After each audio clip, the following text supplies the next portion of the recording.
Hello, I'm Peter Galke, and welcome to Strange Wilderness. Have you ever wondered what the Earth looked like millions of years ago? Textbooks that school children are assigned to read as learning tools for their education seem to indicate that the world was a savage place. Savagery was everywhere. One savage thing that hasn't changed, nor will it, and that is the savage fighting insect known and feared as the army ant. Later on in the show, we will visit the jungles of Salati, where a tribe of Peruvian stump pygmies is engaged in a deadly struggle with Hamadam raider ants.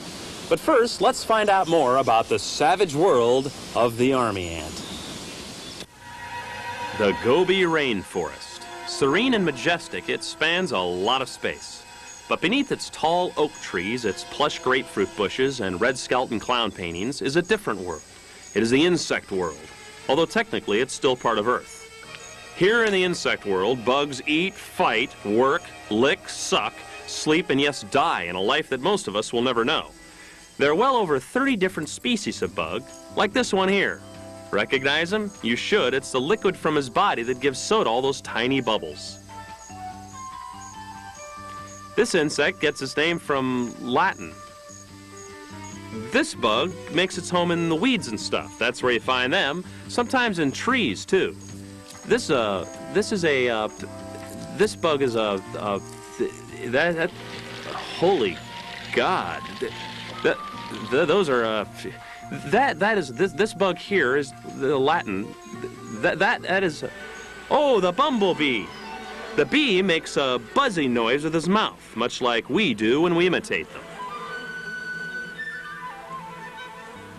The grasshopper. Useful only because grasshoppers can actually be smoked. Just cut off a piece, stuff it into a pipe, and fire it up. After you do this many, many times, you'll get a teensy buzz, followed by headaches, vomiting, and rectal bleeding.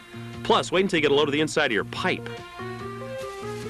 This jungle tick was caught in close-up as it made its merry way down the ear canal of one of our crew members.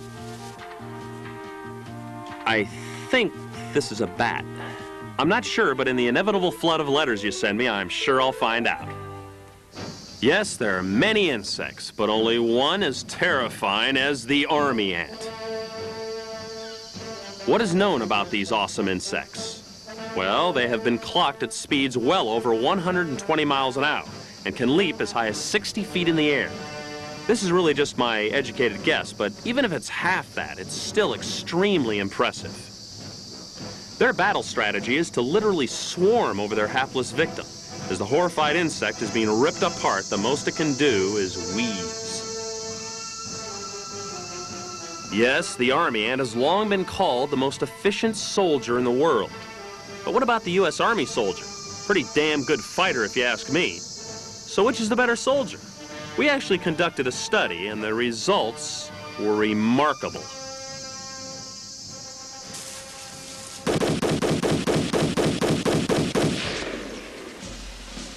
U.S. Army 1, ants 0. While that stupid ant rots away, our victorious soldier boy heads back to base, changes into civvies, and heads out to celebrate. Soon his brain's soggy with alcohol, he decides to go out and get a whore. They want nothing to do with him, so he continues to pound down beers. But that doesn't stop him from being momentarily seized with a clear glimpse of his life. He is losing and he knows it. In a near panic, he finds a cheap painted lady to transport him to a place where he can forget what he's become. Afterwards, he is sheepish because the whore turned out to be a transvestite, which didn't stop the party, didn't even slow it down. He slinks home, hungover and dirty, smelling like an animal. The glow of his ant killing long gone and replaced with an intense self-hatred. Oh well, sleep tight, little soldier boy, sleep tight. You killed that ant and did your country proud. Except for that transvestite thing. Oh, what the hell. Drift off to sleep and wait for my quiet knock. When we come back, we'll see the deadly Hamadam raider ants devour a dead cow and take a rare glimpse at the stump pygmies.